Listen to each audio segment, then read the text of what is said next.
बीड जिल्ह्यात कापूस खरेदीला सुरुवात झाली आहे। अद्याप कापसाला योग्य दर मिळत नाहीये, त्यामुळे जिल्ह्यातील कापूस उत्पादक शेतकरी हमी भावाच्या प्रतीक्षेत आहेत।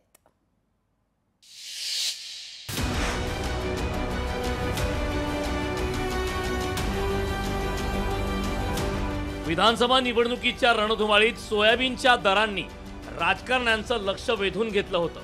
मात्र कापसाचा विषय तितकासा गाजला नाही। कापूस लागवडीकडे नगदी पीक म्हणून शेतकऱ्यांचा चांगलाच कल असतो। खरीप हंगामात बीड जिल्ह्यात जवळपास 3 लाख हेक्टरहून अधिक क्षेत्रावर कापसाची लागवड होत असते। यंदा कापसाचे पीक चांगले आलेत, यातच कापूस विक्रीसाठी शेतकऱ्यांकडून जिनिंगवर कापूस आणला जातोय। मात्र जिल्ह्यात शासकीय खरेदी केंद्र सुरू नसल्याने खाजगी व्यापाऱ्यांकडून कापूस खरेदी करावी लागते।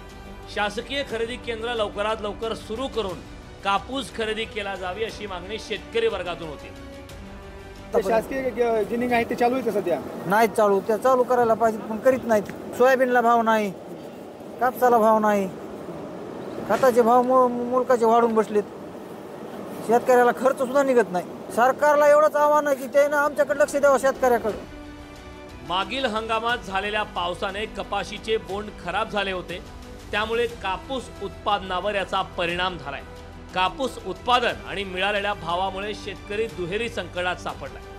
आतापर्यंत सीसीआयचे खरेदी केंद्र सुरू होणे अपेक्षित होते, मात्र खाजगी व्यापाऱ्यांकडून अपेक्षित दर कापूस उत्पादक शेतकऱ्यांना मिळत नाही।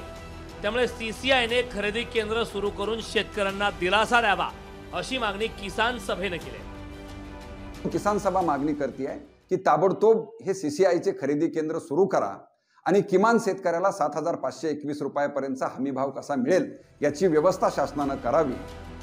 सध्या नाफेड मार्फत सोयाबीन खरेदी सुरू आहे, त्याच पद्धतीने कापसाच्या खरेदीसाठी शासकीय खरेदी केंद्र सुरू करणं अपेक्षित आहे।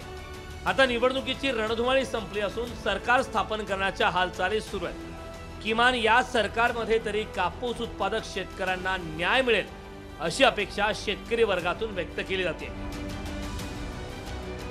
विकास मानेसह लोकशाही मराठी, बीड। लोकशाही मराठी ऐका, पहा, जागरूक रहा।